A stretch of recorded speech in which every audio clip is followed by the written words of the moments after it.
लोजपा सांसद चिराग पासवान आज आशीर्वाद यात्रा के दौरान अपने संसदीय क्षेत्र जमुई पहुंचे, जहां लोगों ने उनका जोरदार स्वागत किया।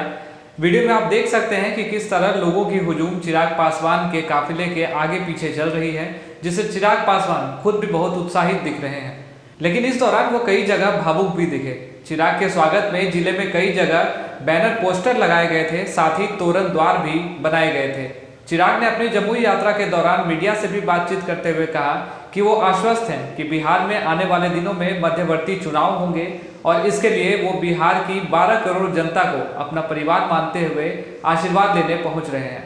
साथ ही चिराग ने ये भी कहा कि जिस तरह उनके अपने परिवार ने उनके पीठ में खंजर भोंका है, यही कारण है कि अब वो बिहार की 12 करोड़ जनता को ही अपना परिवार मानते हैं।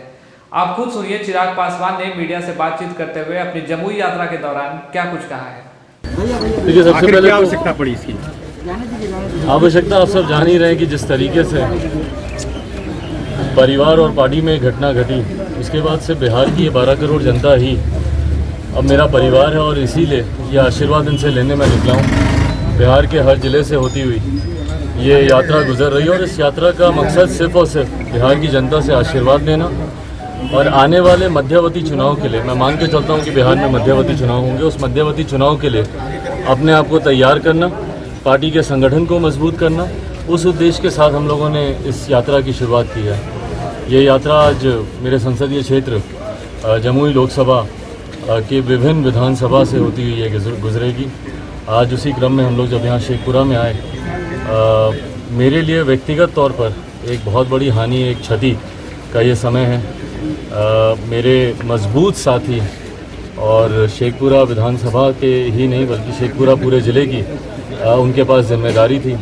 चंदन यादव जी, जिस तरीके से इतनी कम आयु में उनका दुखद निधन हुआ, हम लोगों ने कभी कल्पना भी नहीं की थी। जिस तरीके से वो एक्टिव थे, सक्रिय थे, अपना इतना ध्यान रखते थे, फिट थे, उनके साथ ऐसी कोई घटना घट जाए कि हम लोगों ने कभी सपने में भी नहीं सोचा था। मेरे लिए खैर ये एक बहुत बड़ी व्यक्तिगत क्षति तो है ही, पार्टी के लिए हम लोग के लिए ये बहुत बड़ी क्षति है। आज यहाँ पर उनके परिवारजनों से मिलकर अपनी संवेदनाएं प्रकट करने आया हूँ, उनको अपनी श्रद्धांजलि देने आया हूँ। उनके सुपुत्र यहाँ मेरे साथ हैं। मैं समझ सकता हूँ कि परिवार में क्या घटता है।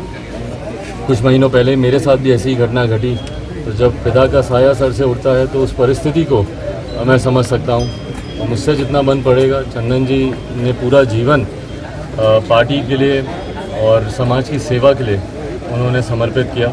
आज उनकी गैरहाजिरी में हम लोग की जिम्मेदारी बनती है कि शेखपुरा ज़िले को जिस स्तर पर वो लेकर जाना चाहते थे, निरंतरता में यहाँ की जो समस्या है उसका जो हम लोग की जानकारी, उनके कम से कम इन सपनों को पूरा किया जाए। इस आशीर्वाद यात्रा के दौरान ये भी एक लक्ष्यों में से रहेगा। सर, एक जो पार्टी के अंदर जो परिस्थितियाँ बनी है, वो जदयू ज़्यादा जिम्मेवारी है बीजेपी? मेरा परिवार, मैं किसी दूसरे पे क्या उंगली उठाऊँ। मैं आज की तारीख में उस हैसियत में नहीं हूँ कि मैं किसी तीसरे पे उंगली उठाऊँ कि भाई जदयू ने ऐसा क्यों किया, भाजपा ने ऐसा क्यों किया।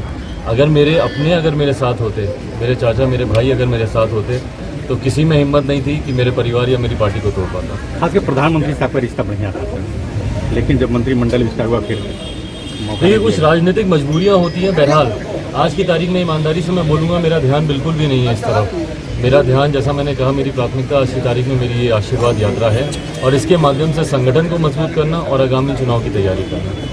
सर, आरजेडी के साथ आपका, तेजस्वी के पक्ष में आपका बयान आया, क्या लग रहा है? किसी के पक्ष विपक्ष में मेरा बयान नहीं आया। मैं बस इतना बोल रहा हूँ कि आज की तारीख में मेरी प्राथमिकता सिर्फ और सिर्फ ये आशीर्वाद यात्रा है और इसके माध्यम से संगठन को मजबूत करना और मेरे नेता आदरणीय रामविलास पासवान जी के जो अंतिम इच्छा थी, जो बिहार फर्स्ट, बिहारी फर्स्ट का जो संकल्प मुझे देकर गए हैं, उस संकल्प को कैसे धरातल पर उतारा जाए, पूरा किया जाए, सिर्फ वो मेरी प्राथमिकता है। गठबंधन का स्वरूप क्या होगा, नहीं होगा, ये हमेशा ये एक जनरल प्रैक्टिस रही है। चुनाव के आसपास इसकी चर्चा होती है। चुनाव के आसपास क्या स्वरूप रहेगा वो आपको जरूर बताएंगे। क्योंकि बहुत बयान आ रहे हैं तेजस्वी बारे में, क्या मंत्री सुमित सिंह की टिप्पणी पर क्या कहना चाहेंगे?